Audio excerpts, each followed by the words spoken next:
Başımız tartıp kişine hemen oturaymış. Oyбай болбой элек. Сонда хищниктер көрмей жүріп қой. Бала сияқты бәрі. Тоқаевқа сенен ар жазамын деп айтып кеттім ғой.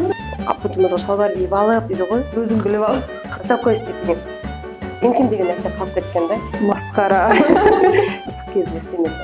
Өзің амандасып жіберейін. Армысыздар ағайын, мен Әсем Құралбекқызы, назарларыңызда Кәсіп-медиа бағдарламасы. Бүгін бізде қонақта бизнес-леди әрі психолог Балжан Бақытқызы.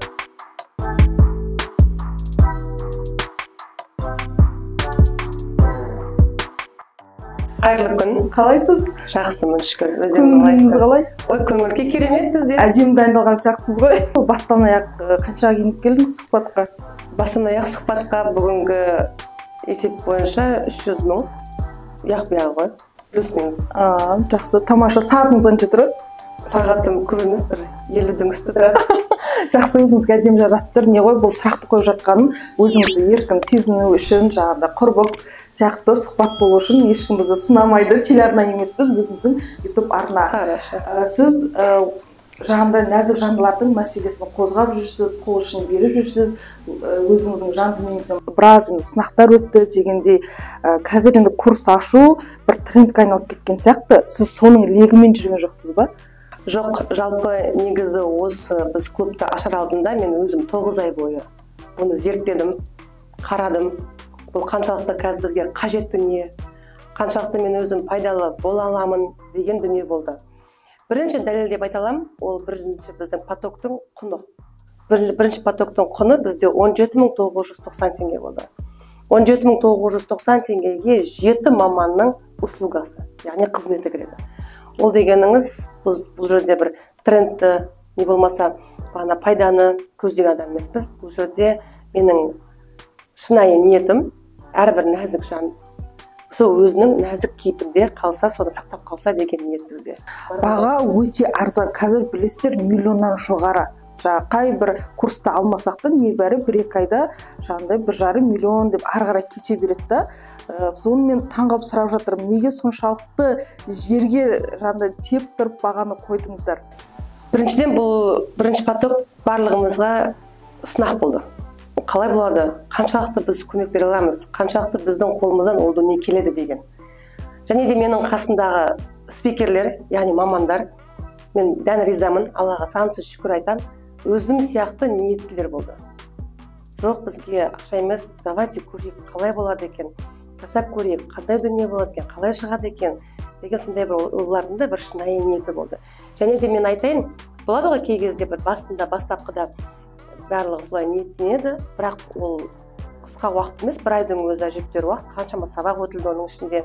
Сол кезде мен ойладым, бір өзгерістер болатын шығар, бірекет болатын шығар деген ой болды. Жоқ, қыздардың бәрі до конца барды. Менімен бірдей тұрды, бір қатарда.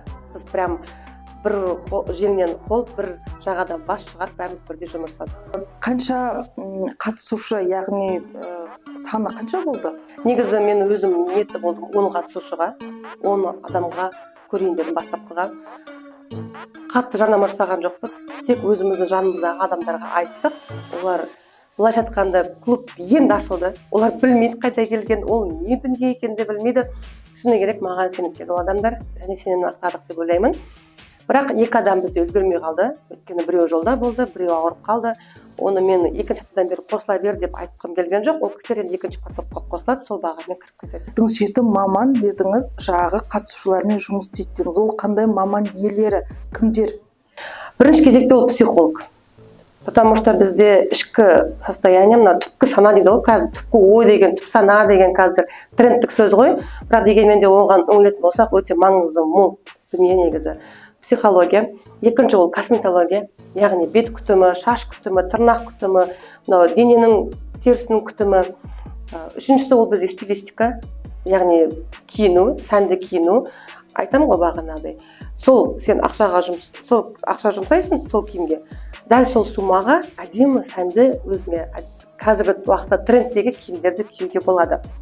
Төртінші бағыт ол бізде ораторлық өнер, яғни әйел адам любой жерде, кез келген жерде өзінің сөзін нық, сенімді, нәзік жеткізу керек. Бесінші бағыт ол бізде имбилдинг, яғни сексология. Бұл жерде енді бізде бұл сөзде ұлы сөзде ұят жоқ дейді, бірақ дегенмен де бұл енді біздің менталитетке кіріп жатқан сөз. Қазір қоғам қалыпты қабылдайды, бірақ бүгінге дейін бұл сөз бір ұят дүние болып көрінетін.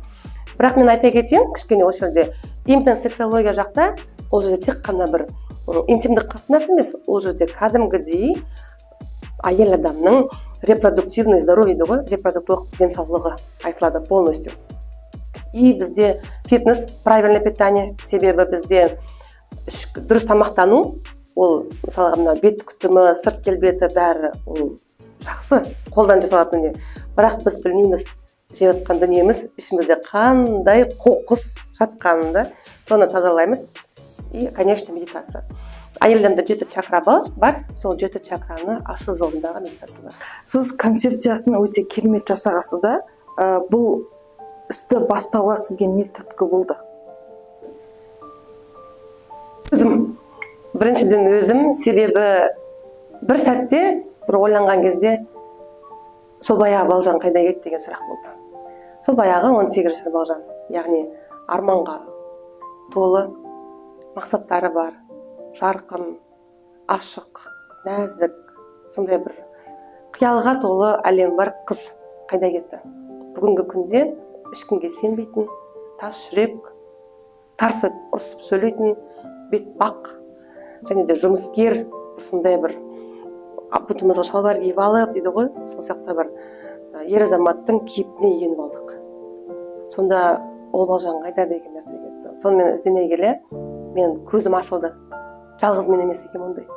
Ондай адамдар өте көп, ондай қыз келіншектер өте көп екен. Және де өзімнен бастап ақырындап соны қоғамға кішкене дамыту керекпіз деген ниет болды. Қазіргі уақытта өзіңіз білесіз, барлық жағынан жаһандану заманда дамып жатырмыз, тіпті кішкентай балалардың өзі ересек адамдар сияқты сөйлейді. Жаңағы мысалы 20-дағы қыздарың 30-40-қа келген жаңағы қыз келіншектерден ақылы, ой өрісі асып түседі. Ал жаңағы 40-тан 50-ден асқан апаларымыз ота жасатып, ақ жаулыққа оранудың орнына жыртық шалбар киіп, топик жабыстырып, тойларда билеп жүр мысалға да. Жалпы қазақ қоғамында қыз келіншектер өзінің болмысын жоғалтып алған жоқ па? Табиғатына сай өзін ұстай ма? Бүгінгі күнде мынау неше түрлі пластикалық өзгерістер дейді ғой. Оның әр нәрсенің шегі бар. Осы сөздің, баяғы сөздердің мәнін енді түсініп жатырмын мен. Шек дейді ғой, сол шектен шығып кетпеу керек. Барлығы болады, бірақ егер шекарасын өтпейтін болсақ. Бағана айтасыз ғой, біздің әжелеріміз қазір жыртық шалбар киіп, топик киіп, жабысып жүр деп. TikTokта жүр. Ол мысалға қазір еліктеу. Яғни біз қазір кімнен сабақ аламыз? Біз қазір кімге қарап бой түзейміз? Өте аз болып бара жатыр. Қарағым деп бағанағыдай ақ орамалын жауып, алақан жайып, батасын беретін апаларымыз, әжелеріміз азайып бара жатыр. Ол неден? Ол мінекей сол бағанағы железная леди дейді ғой, отыдан шығады. Мысалға, егер сол кейіппен мен арға кете беретін болсам, сол темір әйел болып кететін болсам, әрине мен сол жасқа барған кезде мен солай киінемін. Себебі менен нәзіктік жоқ қой. Мен жыртық шалбар киемін, мен топик киемін, мен өзімше бір крутой болып көрінгім келеді ол кезде.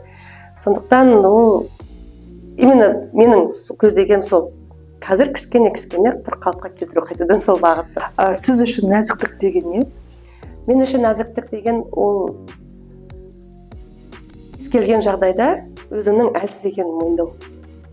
Алланың алдында ма? Алланың алдында міндетті түрде. Ер азаматтың алдында ма? Қоғамның алдында ма? Кімнің алдында мойындауымыз керек? Кімнің алдында болса да, мысалға мен өзімде мына нәрсе қалыптасты да, мен ешкімнен ештеңе сұрамаймын. Керек жоқ. Өйткені отказ көп естігеннен кейін сондай болады, болды мен ешкімнен ештеңе сұрамаймын. Өзім жасаймын деп біз барлығын өзім болып кеткен. Дегенмен де үйдегі әке-шешемнен көмек сұрау. Мен ойлаймын ғой, мен ер жеттім, уже бой жеттім, оларға не деп барып масыл бола берем деген ғой. Бірақ дегенмен де олар менің әке-шешем қала береді екен ғой. Соны ұмытамыз да, әке-шешемнен барып, пап, маған көмектесші, маған осындай бастау. Жай ғана даже қолын созып, қызым деп құшақтап алақан жайып батасын берсе, соның өзі маған көмек мысалға да. Мен таңда бірінші анамның батасын тыңдаймын. Сонымен ғана мен тірлігімді бастай аламын. соны күтіп отырамын, тұрдыңыз ба деп, кей кезде кешігіп кетеді ғой, тұрдыңыз ба деп мысалға іздеймін, өзім ерте шығып кетемін ойдан. Одан кейін міндетті түрде ер азаматтың алдында бізді мойындауымыз өте қиын. Ең үлкен проблема осы екен. Қанша былыққа батып атқан көрдім мен бірнеше сондай бір оқиғаны. Барып мойындаңызшы, көмек сұраңызшы, ол жолдасыңыз ғой, көмектеседі сізге десем, жоқ деді ғой. Мен әлі оған дайын емеспін деді. Мінекей. Енді Алланың алдында ол онсыз да. Оны біз ешкім емеспіз. Біз тек қана оның сүйген құлымыз. Ер азаматтардан көмек сұрауға әйелдердің сонда эгосы рұқсат етпей жатыр ма? Әлде тек тәкаппарлық па, тәрбие ма? Неге біз ер азаматтардан көмек сұрамаймыз? Әлде ұялып жасқанамыз ба? Себеп неде? Себебі мен ойлаймын, қазіргі уақытта өз-өзіңді бір мықты етіп көрсеткің келеді. Мысалға да, мен ол жасай алмаған, ол дүниені жасай аламыз біз. Бірақ дегенмен де егер біз барлығын жасай беретін болсақ, онда бізге ер азаматтың қажеті не болып қалады? Тұрмысқа шығудың не қажеті бар? Егер өзіміз машина айдасақ, өзіміз үй салсақ, өзіміз бала шағаны тәрбиелеп өсірсек, мысалға да, онда ол тек қана бір биологиялық тұлға болып қала береді ғой, онда ер азамат. Егер де бағанағыдай үйде бұзылып қалған розетканы өзің жөндей салсаң, лампочканы өзің бұрап қоя салсаң, онда ер азамат. Соның ең болмағанда, жасай аламыз. Бірақ сен сұрашы, ол кәдімгідей жан дүниесі рахаттанып саған көмектеседі. Потому что біз барлығымызда іште сондай бір мейірімділік бар. Әлсіз адамға көмек бергіміз келіп тұрады ғой. Көшеде кетіп барып біреу көмек сұрасын, затыңды қоя сал, көмектесесің. Бәріміз сондай мейірімділік бар. Вот сол мейірімділікті пайдалану керек деп ойлаймын. Курсыңызда ер азаматпен қарым-қатынас жасау туралы тақырыптар, мәселелер қозғала ма, әлде тек қана өзіңмен жұмыс жасауды ғана үйретесіздер ме? Қозғалады, міндетті түрде, себебі бізде ажырасқан келіншектер де бар, бізде тұрмыстағы келіншектер бар, бірнеше бала шаға босанып, бағанағы отбасылық өмірлері қызықсыз болып кеткен жағдайлар да бар бізде. Тұрмыс құрмаған қыздар да бар, мысалға, әртүрлі жағдай бар. Енді запрос дейді ғой, қандайға бізге бағанадай ұсыныс келеді, маған өздері айтады. Ақырында олармен сөйлесесің ғой, сонымен шығады өзі проблемасы. И біз сол бағытта жұмыс жасай бастаймыз. Мен сіздерге айтайын, бірінші потокта бізде өте керемет болды нәтиже. Именно осы күйеулермен жұмыс жасау деген, енді айта алмай бір күшті тақырып болды. Қыздарға тапсырыла берілді. Күйеуіңнен көмек сұра, күйеуінен кәдімгі шоколад сұра, магазиннен алып келіп берсін деп. Бірнеше түрлі қызықтар болған. Енді мысалға сіз айтып жатсыздан, ер азаматпен жалпы қарым-қатынас, жұмыс жасау дегенмен мен мысалға журналистпін, кәсіпкерім, осы кішкене көңіл күйімде болмай отыр. Осы кеше ғана бір мемлекеттік қызметкер маған жаңағыдай, саған анықтама бермеймін, сен кезінде дейді менің үстіме арыз жазғансың дейді. Мен ол кісінің үстіне арыз жаздым, өйткені ол маған қысым көрсетті. Сенің жеріңді мемлекетке қайтарып жіберемін деді. Яғни оның жұмысына мен көңілім толмағандықтан жазғам ғой. Былай қарасам, ересек кісі, жаңағыдай кәсіпкерлік бөлімінде Түркістан облысында жұмыс істейді, дегенмен әлі бала позициясында жүрді. Мен сосын таңғалдым, неге біздің ер азаматтар соншалықты көңілшек, соншалықты өзін бір нәзік жандар сияқты назданады деп солай ойладым. Сіз қандай баға бересіз мына жағдайға? Ол ер азаматқа мейірімді өтпейді. Отбасына мейірімді жан жоқ. Бағанағы темір әйел оның үйінде. Сондықтан ол сондай бір мейірімділікті, внимание дейді ғой, басқа жақтан іздейді, сырттан іздейді. Ал енді өз үйінде, отбасында сондай бір махаббатқа, мейірімге, нәзіктікке толы бір шаңырақ болса, ол сыртта да спокойно болады ол азамат. Ондай бір кекшілдік болмайды. Бағана мен айттым ғой, мейірімділікті ояту керек оларды. Өткен себебі қазір астында да мен өзі мысалға за рулем жүрген кезде де бағанағыдай ауызбен ауыз былай боқтап кететіндер бар мысалға да. Есіңде қала бересің мысалға, не істейсің оны барып. Сондықтан ол ер азаматтың бойында сол кейбір сол ер азаматтар ересек позициясында емес, тек қана мейірім ба, әлде олардың бір психологиясы басқаша ма? Олардың психологиясы басқаша емес. Ер азаматтардың психологиясы бір, олар хищник дейді ғой. Сондай хищниктер көрмей жүр қой, бала сияқты бәрі. Дұрыс қой, ондай хищникті кім жасайды? Ондай хищник әйелдер жасайды. Қалай жасаймыз? Нәзіктікпен. Нәзіктікпен, еркелеу керек, ақырын сөйлеу керек, жай сөйлеу керек, нәзік сөйлеу керек. түсіндіру керек сияқты ғой. Мысалға сіз барып бағана кісіге өтініш, сіздің көмегіңіз керек еді, осындай десеңіз, мен ойлаймын ол жоқ демейтін еді. Оған не деп айтқанын білесіз ба? Тоқаевқа үстіңнен ар жазамын деп айтып кеттім ғой. Түйсінді. Ал енді сол ситуацияда мысалға да деп күліп қойып, жай ғана жымиып қойып, бір өзіңіз мейірімділік танытсаңыз, яғни сіз ол адамның өзіңізге деген қандай отношениен қалайсыз, сіз өзіңіз тура сондай жасасаңыз, ол болады отдача. Өмір бумеранг қой. Демек, мен қазір ойлаймын да, адамдардың кей кез деген сондай бір өзі қатыгездікті көрген кезде мен ойлаймын, так, значит, менде сондай бірдеңке болған, мен біреуге бірдеңке сондай жасағам, қатыгез болғам деп. Бәрі өзімізден басталады. Яғни сен қалай қарым-қатынас жасайсың айналаңдағы адамдарға, сол өзіңе қайтып келеді, ерте ме кеш пе, иә? Енді сіз мықты кәсіпкерсіз, тәжірибелі, сіздің жұмыстарыңызды, табысыңызды мен білемін енді. Осы психологтар айтып жатады да, қазір парақша, әлеуметтік желілер болсын, жандай әйел кісі ақшаға келгенде энергетикасы өте мықты, ақшаны жақсы тартады дейді. Осы рас па? Иә. Егер әйел адам тұрмыста болса, әйел адамның ішкі дүниесі ер азаматының қалтасына әсері өте мол. Егер әйел адам оған кәдімгідей бағана гармония дейді ғой, гармонияны толыққанды беретін болса, ер азамат табысты тек таба береді. Ал енді өзі болса, мысалы, тұрмыста емес қыздар болса, расында да ол сондай, бірақ дегенменде салыстырып қарайтын болсақ, оны мойындау керек, ер азаматтың тапқан табысы берекелі болады. Бізде әйел адамда мынандай бар, әдемі сөз бар да, әйел адамның дейді 9 нәпсісі бір ақылы бар. Сол 9 нәпсі дегеніміз, сонау тапқанымызды құртқымыз келіп тұрады. Бірдеңке алғымыз келіп тұрады, әдемі сәнді киінгіміз келеді, сәл ақшаң атылып баратса, өзіңе бірдеңке жасағың келеді. Мінекей, сол енді ақыл дейді ғой, сол ақылды дұрыстай отырып 9 нәпсіні жеңуге болады. Білесіз бе, мысалы, өмір болғандықтан әртүрлі жағдайлар болады да, жалпы нәзік жандылар эмоцияға өте жақын. Мен де мысалы эмоцияға өте жақынмын, қуансам да, көңіл-күйім түссе де бірден түрімде тұрады да, жалпы ішкі гармонияны қалай бір қалыпты ұстап тұруға болады? Ондай мәселе менде де бар. Мен өте эмоциональный адаммын. Яғни менің бірдеңке ойымнан шықпады ма, мен оның дұрыс екенін, өзімдікі дұрыс екенін біліп тұрсам, мен шарт-бұрт сол жерде бәрін шығарып, анадан қайтып сөйлеспейтін күтемін. Бірақ 2 сағаттан кейін басылғаннан кейін бекер үйттім ғой деген өкініштер өте көп болатын. Өзіңізде де бар шығар ондай нәрселер. Соңғы кезде мен маған өзімді, мен де енді трансформацияда жүрген адаммын, мен идеалмын деп айтпаймын, менде де минустар бар мысалға. Бірақ дегенмен де әр адам өзінің бағана минус жағын қабылдап, біліп, сонымен жұмыс жасаса, сол жетістік. Қазір сол бағыттамын мен. Яғни мен қазір ашулы кезде ештеңе айтпаймын. Вообще ештеңе айтпаймын. Даже мен адамға хабарласпауға тырысамын. Бір күн, біреуге 2 күн, кейбіреулеріне даже 3 күнге дейін хабарласпаймын.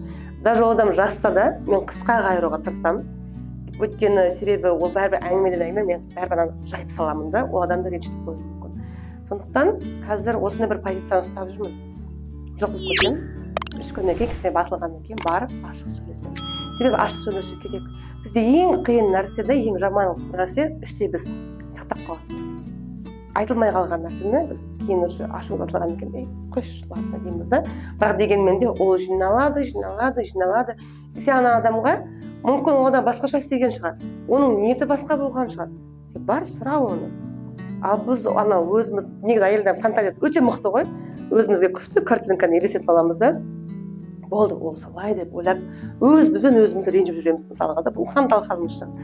На самом деле барып сөйлессең, өзің де жеңілденесің, өзің де рахаттанасың, кәдімгідей деп көңілмен. Иә, ашық сөйлесудің маңыздылығын айтып жатырсыз, иә, екеуміз де бизнесте жүрміз, жақсы әріптестеріміз, серіктестеріміз, ер кісілер болса да ашық айтасың, талқылайсың, жаңа нүктесін қоясың. Ал махаббатқа келгенде, мысалға тұрмысқа шықпай жүрген қыздар көп, 30-ның үстінде, иә, бір жігітті ұнатады, бірақ сезімін білдіре алмайды, бата алмайды. Бұндай жағдайда қалай ашық айтуға болады? Бұндай жағдайда ашық айтудың қажеті жоқ деп ойлаймын. Өзің біліп ал. Қыздың назы бар. Қыз қылықты болу керек. Яғни, егер де сіздің бір қылығыңыз ер азаматқа қызықты болса, яғни әйелінде түр-түрлі да. Бірақ мен өзіңіз ойлаңызшы, әлемде қанша қыз, қанша ер азамат бар. Бірақ әйтеуір бір-бірін тауып кетіп келе жатыр. Мынау мінекей осы. Бұл мынада изюминка дейді ғой, айтады ғой. Ер азамат қыз баладағы сол бір ғана қылықты көреді екен да. Бір ғана қылықты ол жақсы көріп өтеді екен. Болды. Оның дене пішімі, оның бойы, оның салмағы, размері бұл жерде мүлдем рөл ойнамайды. Тек қана сол бағана қылығы. Егер де бізде әйелдерде сол біз өзіміздің қылығымызды дамытатын болсақ, мен ойлаймын, сіз өзіңіздің ұнатқан ер азаматыңызға ол қылығыңызды көрсете білсеңіз, ол адам өзі сезеді оны. Оған айтудың да қажеті жоқ. Сезген ер азамат бола тұра, мысалы, егер мен ер азаматтың болмысында болсам, нағыздың маған қызығушылығы бар екен сезсем, мен уже әрекеттеймін. Оны ер азамат босқа жібермейді. Енді қараңызшы, қыз қылықты деп жатасыз, қызы 40 үйден тыю деп. Бізде енді кезінде қазақ тәрбиесі солай, қыздарға қатал болған, жұмсақ болған деп мен айта алмаймын. Қазіргі ата-аналар ғой, қыздарына ханшайым деп, сондай сұлуым, әлемдегі алтыным деп сөйтіп еркелетеді да, қызығасын. Енді біздің кезімізде мүлде басқаша болған, мысалға сол қатал тәрбие қазір жағдай некенің жағы бұзылуына әкеп жатқан жоқ па? Сіз өзіңіз қалай ойлайсыз? Негізі енді біз қазір әке-шешеміз сынайтындай жағдайда емеспіз. Себебі ол кісілердің заманында өте бір қатыгез заман болды. Расында да тыю керек болды. Қазір мысалға қоғамда емін еркіндік қой, емін еркіндік көп дамыған. Ал енді баяғы заманда мынандай еді. Егер де сенің қызың артық қылық көрсетсе, туған туыс, көрші бірден сөз қылатын. Яғни сен соларға сай болу керексің да. Ал қазір сен туған туысың, көршің сен әңгіме айта алмайды. Себебі оның өзінің қызы қазір қоғамда емін еркін жүр. Яғни баланс дейді ғой. Баланс болғаннан кейін бәріміз сондай. Біз осы ортадағы қоғамдағы балансты ұстап қалуға тырысамыз. Любой ата-ана соны қалайды деп ойлаймын. Мысалға, қазіргі балдар ағылшын курсын жақсы оқып жатыр. Қой, мен балам қалып кетпесін, ағылшын курсына берейін. Қазіргі жастар кәсіпке оқымай жатып, студент болмай жатып, кәсіпке қарай бел буады. Кеше бір кездесуге бардым, орта бизнестің кездесуіне. 17 жасар қыз деді, мен жұмыс жасағым келмейді, мен инвестор болғым келеді дейді. Масқара. Я говорю, қалай сонда сен енді еңбек етпей, еңбектің нанын жемей, бизнестің дәмін татпай, жай ғана бағана инвестор болып табыс тапқысы келді. Мінекей осында қазіргі қоғамның балансы сол. Ол ата-анасында мамасы екен, давай оқы, мен сені оқытам. Не оқисың? Бірақ соны жаса деп мысалға да. Молодец, сен мамаң қолдайды. Яғни қазір қоғамның балансы сондай. Ол орта. Яғни бейімделген орта соған қазір. Сол үшін мен бізде мысалға айтып жатсыз ғой, 40 үйден тыю. Біздің қоғамда, біз менталитетте шектеу көп, шегі жоқ болды. Замандаспыз ғой, мысалға да бізде шегі жоқ, бірақ шектеудің шегі жоқ болған жоқ. Бізді барлығынан тыйды.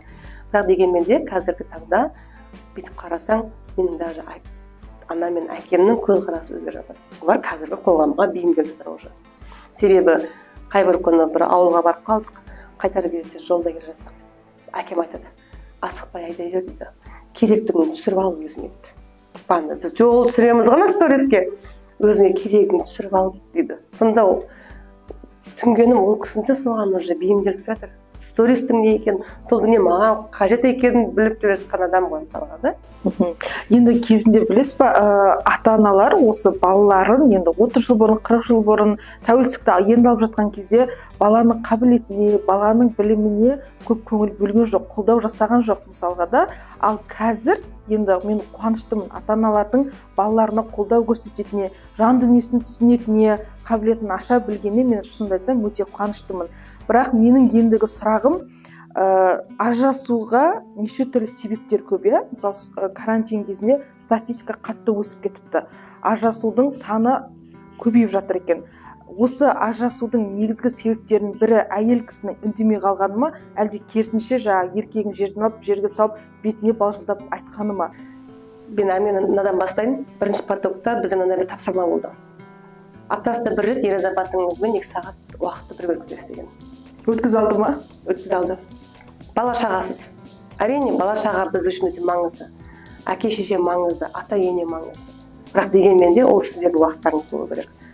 алып кетесіз, паркке болсын, киноға болсын, кафеге болсын, маңызы жоқ, қайда болса да.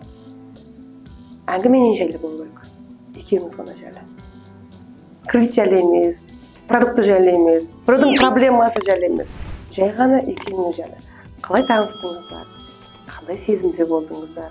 Сол кездегі бір эйфория дейді ғой, іште бір толқынның сізге қайтадан сезіндіру. Яғни осындай нәрсе бізде жоқ қазір. Сол себепті мынау карантиннің кезінде олар мәмілеге келе алмады. Күйеудің әйелі. Себебі ішкі дүниелерін білмейді бір-бірінің. Барлығы, мысалы, күйеуіме, ол үйдің отағасы, ол табыс табу керек, бала-шағасын асырап, ол тек қана сонымен кетіп қалғанда. Ол ұмытып кетті. Кезінде осы бір әйелге ғашық болған, осы әйелді сүйген, осы әйелді қалаған өмірлік жары еді. Ол оны ұмытып кетті.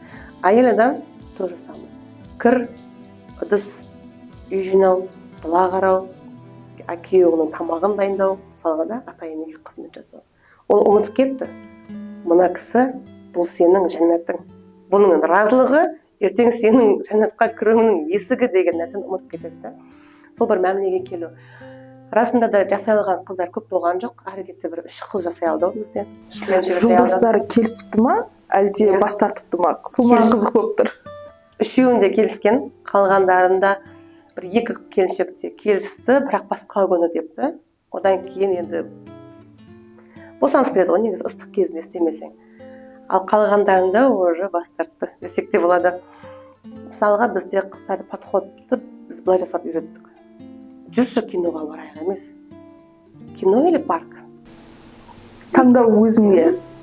Таңдаумен қойып орды. Кино или парк? Парк қой депті бір жігіт айтты. Табиғи депті. Онда кешке паркқа барамыз деген. Сөйтіп екінші сұрақ қойған ғой. Кешкі асқа не дайындайын деген ғой. Не жейсің деген ғой. Қой құрсын, ештеңке айтпайын, жасалғанын жасай бер. Парктен кейін кафеге апар демекшісің ғой сен деп. Солай уже жеңіл әңгімелер бісе бастайды. Яғни андай болу керек қой.